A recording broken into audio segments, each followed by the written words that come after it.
มื้อนี้แฟนอยากกินไข่ปิงแต่ว่าไปซื้ออยู่ร้านก็บ่ถูกใจเพิ่นเนาะก็เลยต้องได้เฮ็ดเองเลยก่อนอื่นมื้อเราต้องเอาไข่ไปล้างทำความสะอาดดีๆเนาะหลังจากนั้นเราก็จะมา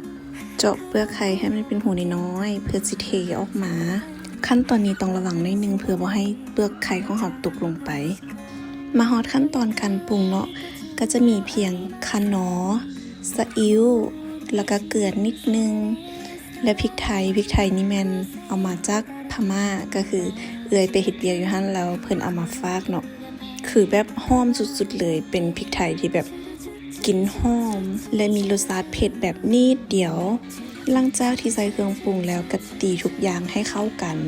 แล้วก็เอามาตองอีกเทื่อนึงเพื่อให้เนื้อมันละเอียดและเพื่อกรองเศษเปลือกไข่ต่างๆที่อาจจะตกลงไป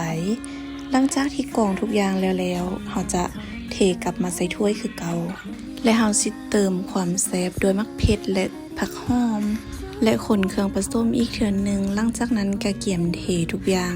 ลงไปในเปลือกไข่ที่เราล้างทำความสะอาดเรียบร้อยแล้วเนาะเวลาเราเทไข่ใส่เปลือกไข่เราจะต้องบ่เทเต็มเด้อแบบในคลิปนี้มันเต็มเกินไปเนาะแล้วเวลาเรานึ่งมาไข่ของเรามันจะล้นออก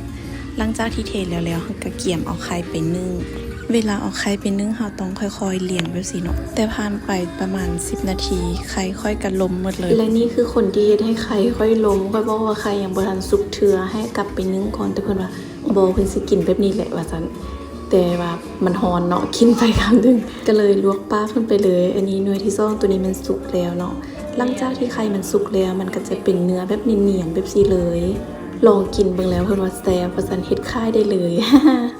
ส่วนอันที่เหลือแม่นจะเก็บไปกินมื้ออื่นเพราะว่ามื้ออื่นเฮาสิไปย่างปลาแล้วก็สิไปต้อนหมูนำ